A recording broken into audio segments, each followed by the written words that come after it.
Hello everyone, welcome back to Maverick Mods. Working on the Chevelle again. Last time, got the steering sorted out. This time, we'll be under the hood trying to figure out why it runs so poorly. Stay tuned.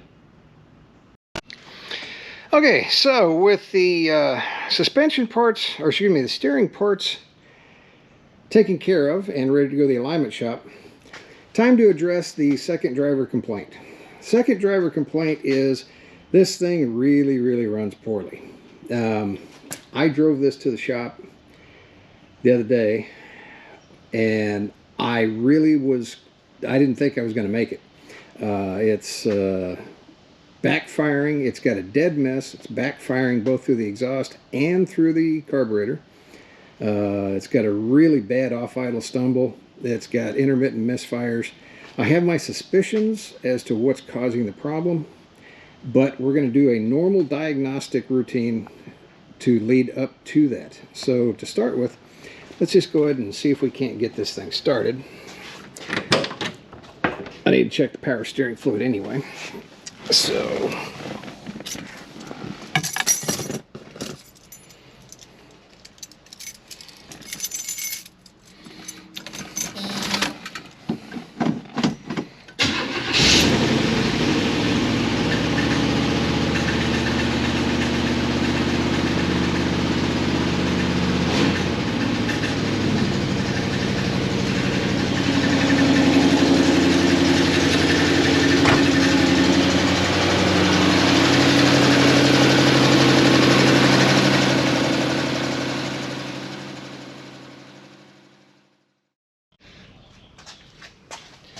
okay, so as far as diagnostics, first things last. Let's go ahead and pull the plugs, see what the plugs look like. Surprisingly enough, the wires are fairly new, and even though they're not sitting in a loom, none of them seem to be touching the exhaust manifold. Kind of surprised about that. Let's see if I can do this without burning myself, which I usually wind up doing. Who made this? No idea. No clue where I got it from. Okay, we'll just loosen all these guys up. Number 8 always seems to be the hard one to get to because the air conditioner box is in the way. This is not too bad. See now. Well, I'll be. For the first time in history, it did not roll to the direct center of the car. All right, so with the plugs out, let's see if I can grab these without burning myself. They don't look bad. Here's the right bank. See if you can see it. Basically, the plugs are all new, but we're not seeing signs of oil burning. They're not wet. If anything, they might be just a smidge too dry, a smidge too lean. They are the correct plug. They're R45 TS. That's the one it should be.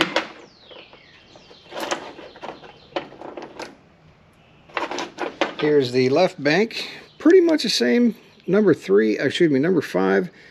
Got a little bit browner than the rest of them, but for the most part, they're actually not bad. So, next step in my see if what I think is wrong with it. Let's run a compression test. Alright, I could hook up the remote starter, but I'm right here, it's close enough. We'll just roll the window down, reach in,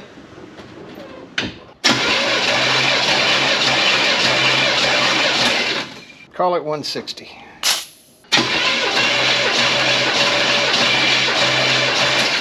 $165.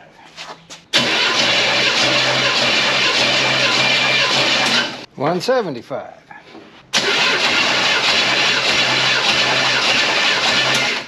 $155.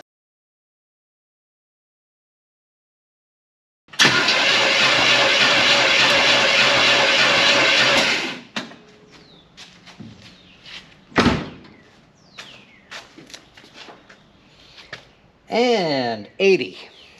We're going to run that one again just to say we did.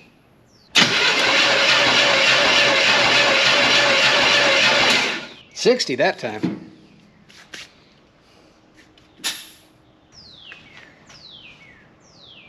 One of these is not like the other. Anybody have any ideas yet? I'm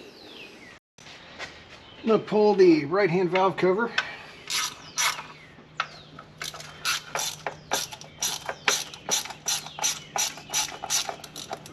I don't know the history of this motor. I don't know if the motor's ever been out, rebuilt, no earthly idea. The car's got 111,000 miles on it, I believe, which, for as clean as this is really remarkable. Let's see. Oh, hey, wow. That's surprising. Didn't expect that. All right, wiring harness, looms, everything discombobulated. Oh, that's where it is. Hung up right there. Okay. Aha! Ain't that something? Let's take a look-see. Just as I pulled it apart. Number 2 looks good. Number 4 looks good. Number 6 looks good. No, there's a problem there with number 8. That's intake on number 8. I wonder why that's that way. Get the push rod out of the way for now. Push rod doesn't look bent.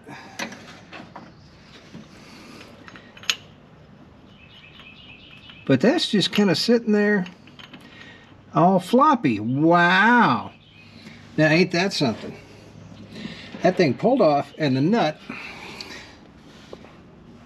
is still on the stud.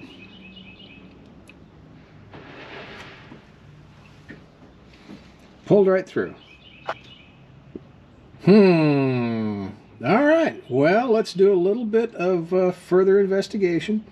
Let's see what we come up with.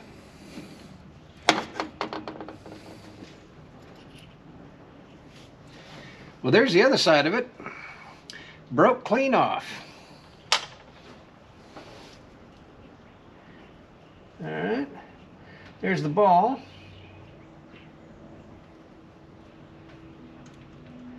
Well, that's loose. That's loose. Now we got to get you in here to look at this. So, that's loose. A little looser than I like it to be. Push rod spins, which is not the way it should be. If all of these had the proper preload on them, you should not be able to spin the push rod. That one spins loosely, and that one is very loose. That one is extremely loose.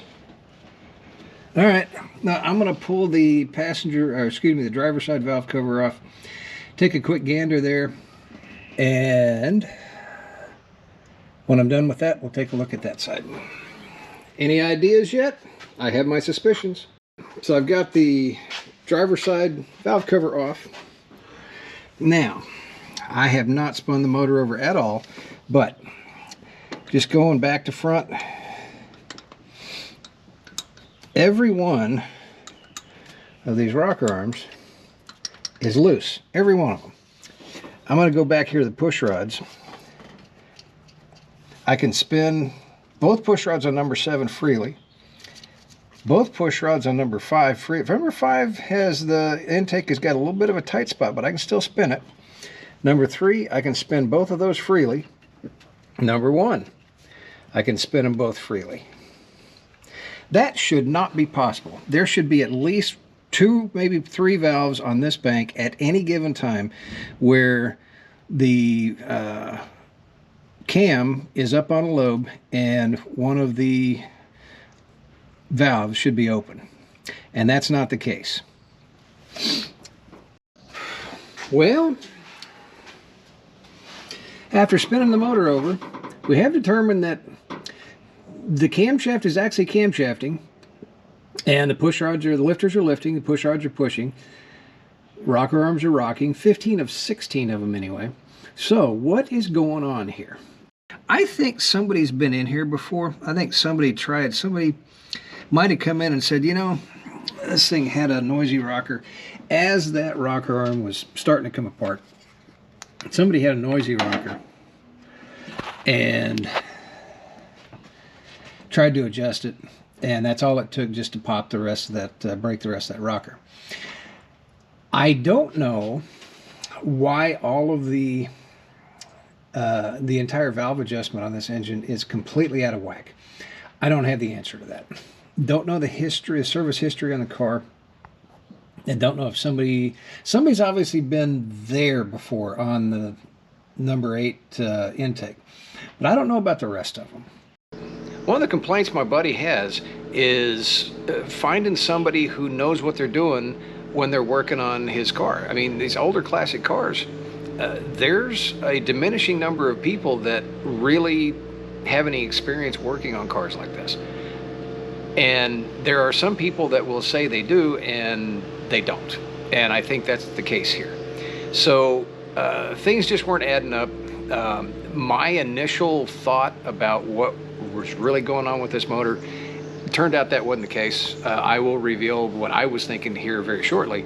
But one of the things I needed to do was I needed to get back to baseline. So let's get the new rocker arm on and go from there.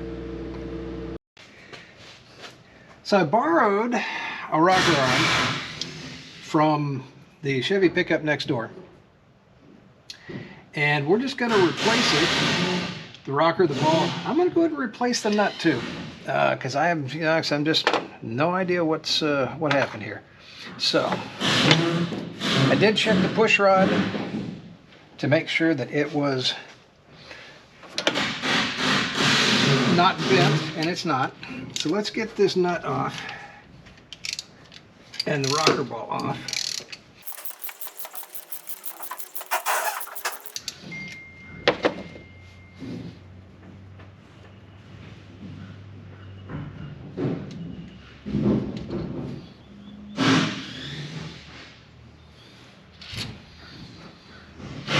Oh yeah, that one's torn up just a little bit. Yeah, kind of expected that. I'm going to do a quick search around here, see if there's any more pieces, and there is.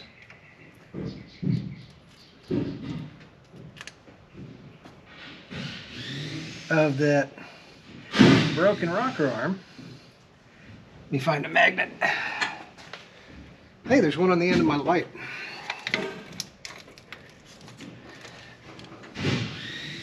Okay.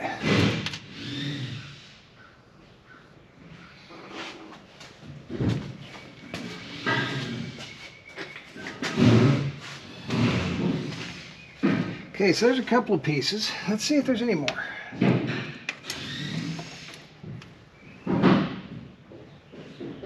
And I don't see anything. I feel in the old galley here. No, that feels pretty good. I think that's all the pieces we're going to find. So let me get this rocker arm put on. We're going step 2 and readjust all the valves.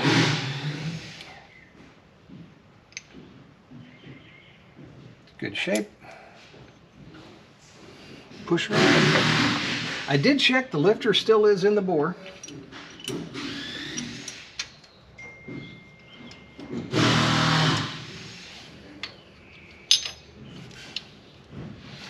And put the nut back on. This is the nut that came from the pickup. I'm not going to reuse the one that came off of this car. Probably nothing wrong with it, but you never know. Okay.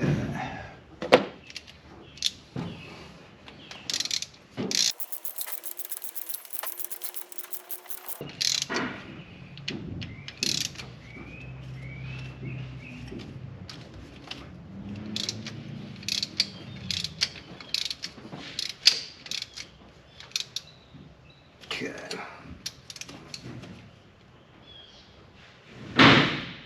All right. So initial adjustment, I can still spin the push rod. I'm going to tighten just to the point where I can't. Okay, that'll be 0 lash.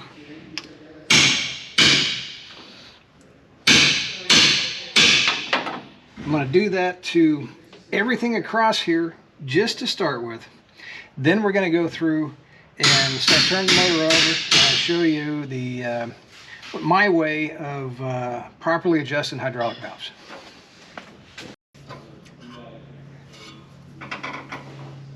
All right, so next step in adjusting the valves, not all of them are even at zero lash because some of those valves were open in the process. But my way of adjusting valves is I'm going to rotate the engine until I'm going to start with number 1, and I'm going to rotate it so that every time the intake valve closes, I'm going to adjust the exhaust. And when the exhaust closes, and when the exhaust opens, I'm going to adjust the intake. And that'll guarantee that the cam is basically on the opposite side of the lobe. That's right. So I had to think about that for a minute. So let's do some rotating.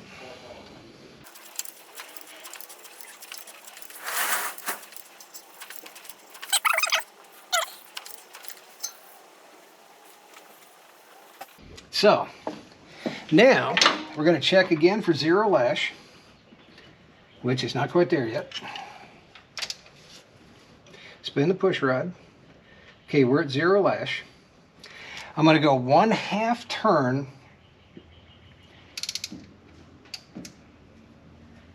There's 90.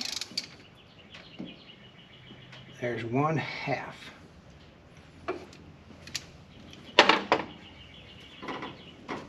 On the exhaust.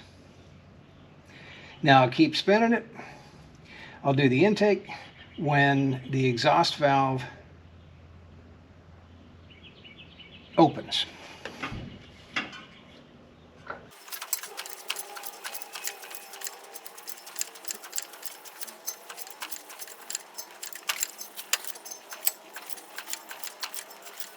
All right, exhaust valve just started to open.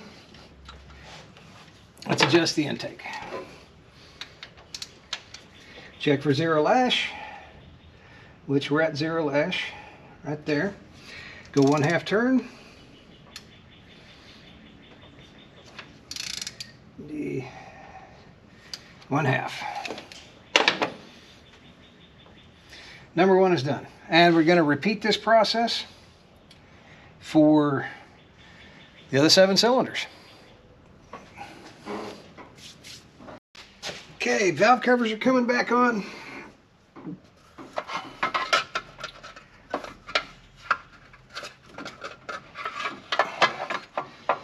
Got the passenger side on already. We'll get the driver's side on real quick. Let's get all the wiring harnesses out of the way. Make sure we don't capture and trap any of this wiring underneath, because that would become a bad day. And there we go. Now we just got to remember which, and of course there it goes. Well, I found the bolt that I just dropped, but where did the thingy go? You know what? I'm not going to mess with that. I'm going to borrow something else from the pickup. Okay, crisis averted. Just borrowed one of these little T thingy spreader thingies from the pickup. Let me get 2 hands here and hold everything in place. Maybe that'll make things so that I don't drop it this time. All right, so tighten up the valve covers. Fellas, this is something that a lot of people do. I probably did it way, way back in the day. Okay. It's over tightened, and especially on small block Chevys, because they've got these stamped steel valve covers that distort really, really easily. And proper torque on these bolts. why are you such a pain in the butt to get to? The best way I've found to not over torque these valve cover bolts is grab the ratchet like here after they're finger tight and just kind of work your way around. You can do cross pattern if you want. Just use your wrist.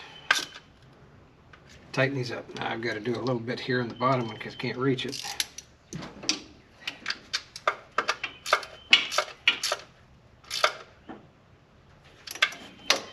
Okay.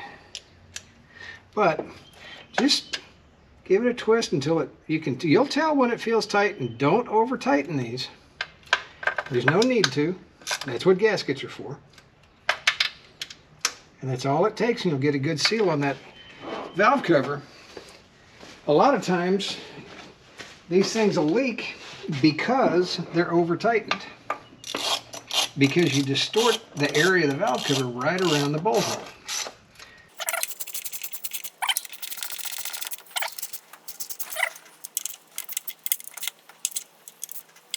Don't use two hands, just use one. And that's all it takes. All right, another thing going on with this car, it's got some pretty severe exhaust leaks. I don't know if it's somewhere rusted through exhaust pipe. That could be it. Could be the flange at the bottom of the exhaust manifold. But one thing I did notice is, you see that discoloration right there above the exhaust manifold?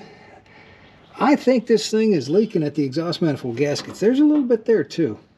Okay, there's a little bit of discoloration right around that gasket on the exhaust manifold. And it's even more evident here. You can see this thing, these exhaust gaskets have been leaking. So it got me to thinking, well, let's check the bolts.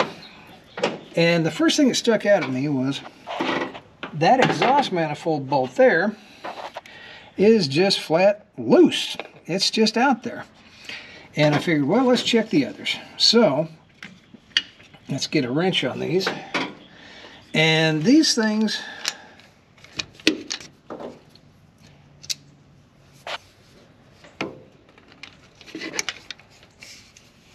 okay, I have not touched this one. And of course, that's the only tight one, naturally. Okay, I have not touched this one, and that thing is finger tight. And I went through and checked all of these bolts, and every one of them is excessively loose. So before I put the plugs and the wires back on, I'm going to replace the exhaust manifold gaskets. See if we can't tame some of these exhaust leaks. So stand by and we'll replace the exhaust gaskets next. Every one of the exhaust manifold bolts was not much beyond finger tight. So that's probably where the exhaust, some of the exhaust leaks are coming from. Great example, I loosened the bolts out and I pulled these gaskets off. So you can definitely tell we've got exhaust leaks pretty much. Yeah, this gasket's just absolutely done for, completely done for. So there we go. Instead of just tightening things up, I'm going to go ahead and replace all the gaskets. That's probably the smart thing to do. These are pretty easy. Whoop, that one just came apart. All right. Yeah, and these are easy to change because you got the little hookies on them. So you just loosen the bolts. These will slide out. Other ones will slide right back in. Of course, I took the bolts out on some of these, but no problem. We can just put those right back in. Slide new gaskets on. We'll tighten it back up. Torque to factory specs. And hopefully we'll get rid of most, if not all, of the exhaust leaks. So you can see what I'm doing. To replace these is actually really easy. I've got the bolts backed out, but not out. I've got the exhaust manifold slid back. So you just grab, here's a center gasket. Just slide it down, Hook it over the bolts, it's in place. The fronts and rears, although sort of interchangeable, they're really not. The rears, some of the later first-gen Chevys had different exhaust manifold with a different rear bolt placement, so they account for that in the rear gaskets versus the fronts, which just look like that. They're pretty much interchangeable if you don't have that later style.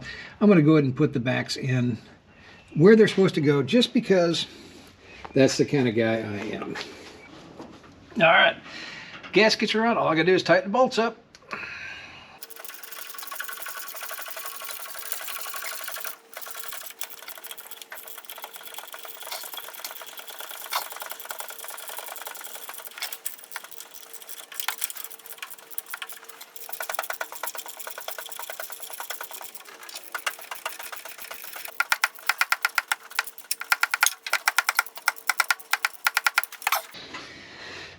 All right, I've got them all tightened up but not torqued.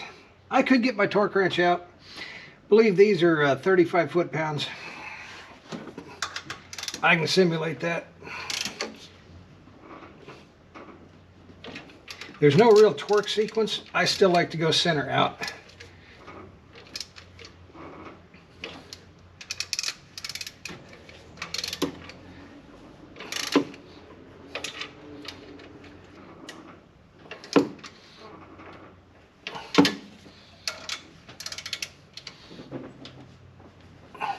And there we have it. Hopefully, no more exhaust leaks. I'll get the driver's side done and we'll be back.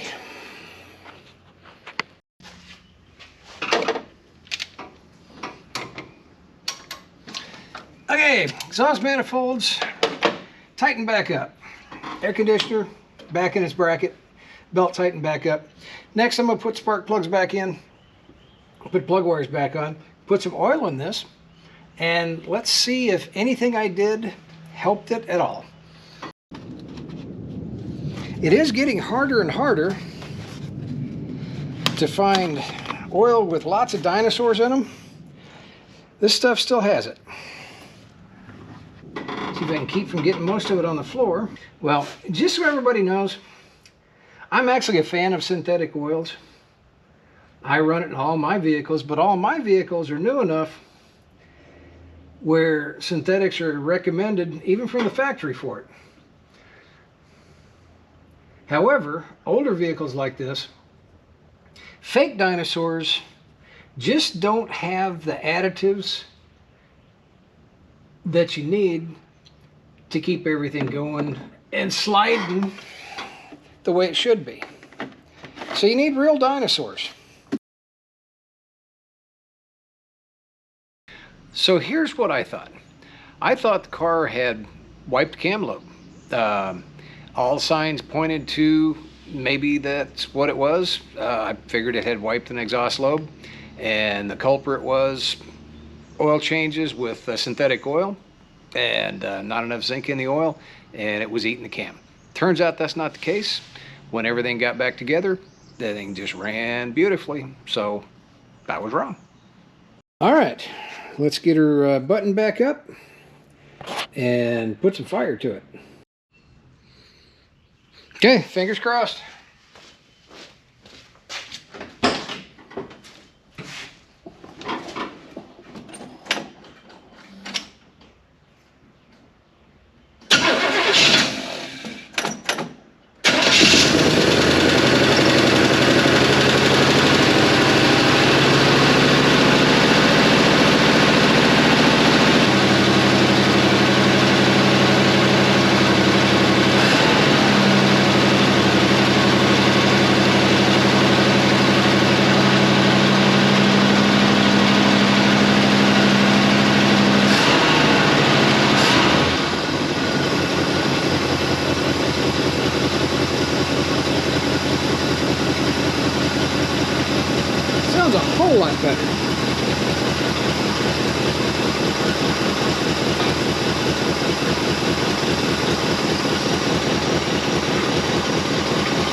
Still got a little bit of an exhaust leak on the passenger side. This is tremendously better than it sounded like when it came in here. Engine's running great. Going to tweak the carburetor just a little bit just to get it a little bit smoother idle. Other than that, so the last minor thing, which interestingly enough, is the thing that precipitated all this other work, because I happened to see my friend driving down the road and his muffler was just about dragging the ground. I stopped him, said, "You need to fix your muffler." He said, "I can't find anybody to fix anything." And that's what started all of this. So here's where we're at. It's hanging a little bit. That muffler bracket is broken.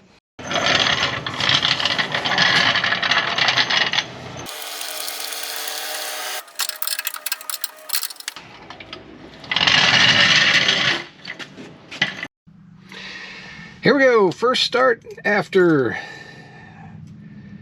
fixing hopefully the last of the exhaust leaks. Oh, that's so much better.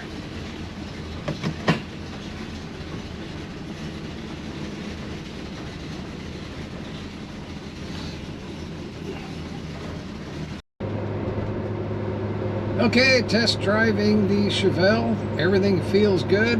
Steering wheel is straight. No slop in the steering. Well, factory steering is never really very precise to begin with, but all of the play in the steering is now gone. Engine sounds great.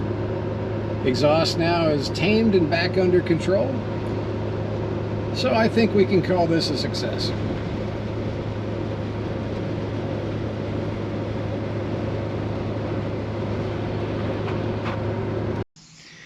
There you have it, folks. Another survivor, still on the road, running better. Sure do appreciate you watching. Please like, share, and subscribe. It certainly would help me out. Everybody, have a great day.